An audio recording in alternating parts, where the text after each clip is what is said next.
কাছের মানুষের থেকে কখন দূরে যাওয়া উচিত জানেন? যখন দেখবেন কাছের মানুষ আপনার সঙ্গে রাগ করে আছে, আপনার সঙ্গে কথা বলছে না, আপনি যতই তাকে মানাবার চেষ্টা করছেন ততই সে কিন্তু রাগ করে আছে, আপনার কোনো কথাই শুনতে চাইছে না।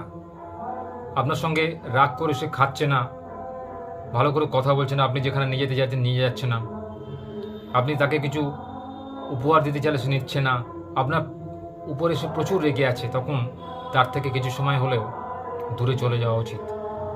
তাকে দূরে চলে গিয়ে বুঝতে দেওয়া উচিত যে আপনি তাকে কতটা ভালোবাসেন বা আপনি তাকে কতটা খেয়াল রাখেন। তার মনের মধ্যে এটা বোঝানোর চেষ্টা করা উচিত যে তাকে ছাড়া আপনার জীবন কতটা অচল, তাকে ছাড়া আপনার জীবন কতটা একাকিত্বে ভরা। আপনি তাকে কতটা ভালোবাসেন দূর থেকে আপনি তাকে বুঝিয়ে দেবেন, তার থেকে কিছুদিন বা কিছু সময় একা থাকলে। আপনি নিজের কাজ নিয়ে ব্যস্ত থাকবেন, দেখবেন সে আপনার ওপর রাগ কমিয়ে আপনাকে ঠিক ফোন করবে বা আপনার সঙ্গে কথা বলতে চাইবে। কারণ রাগ সবার মানুষের মধ্যেই আছে, তা বলে রাগ এতটাই বেশি হওয়া উচিত নয় যে কোনো কাছের মানুষ তাকে রাগ ভাঙানোর চেষ্টা করছে অথচ সে আরও রেগে গিয়ে সেই মানুষটাকে অপমান করছে তার সঙ্গে কথা না বলে। জানেন তো, কথা না বলাটা একটা শাস্তি। কোনো বন্ধু বান্ধব বা আপনার আত্মীয় স্বজন বা আপনার স্ত্রী বা আপনার স্বামী যদি আপনার সঙ্গে কথা না বলে, জানবেন সেটা কিন্তু একটা অপমান। সে যে আপনাকে পছন্দ করছে না এটা কিন্তু তার প্রমাণ। তাই তাকেও বুঝিয়ে দিন, সে যদি উত্তম হয় আপনি কিন্তু অধম হবেন না।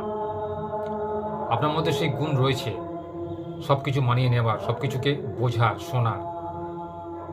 সে যদি নিজেকে বড় মনে করে তাহলে আপনি বা নিজেকে বড় মনে করবেন না কেন?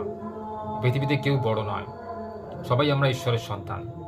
ভুল মানুষ মাত্রই হয়, তা বলে সেই ভুলটাকে চাপা দেওয়ার জন্য আমাকে তার কাছে ক্ষমা চাইতে হবে এটা কোনো কথা নয়। আমি যদি সঠিক পথে চলি আমি কেন ক্ষমা চাইব? কারো কাছে সহজে নতি স্বীকার করাটা খুব অন্যায়। নিজের ভুল বোঝাটা যেমন ঠিক, সেই ভুল বুঝে সঠিক কাজ করাটা যেমন উচিত, তেমনি অহেতুক নিজেকে ভুল বুঝে কারো কাছে বড় হওয়াটা কোনো বড় কথা নয়। তাই সবসময় নিজেকে সঠিক পথে চলুন, নিজেকে সঠিক পথে রাখুন এবং কাছে মানুষের থেকে সবসময় দূরে না গিয়ে মাঝে মাঝে দূরে থাকাই আমার মতে বলে শ্রেয়। তবে দেখবেন সম্পর্কের মধুরতা বাড়বে, সম্পর্কের মধ্যে বাঁধন আরও শক্ত হবে, একে অপরকে আপনারা বুঝতে পারবেন, একে অপরকে বুঝে জীবনটাকে ভালো করে কাটাতে পারবেন।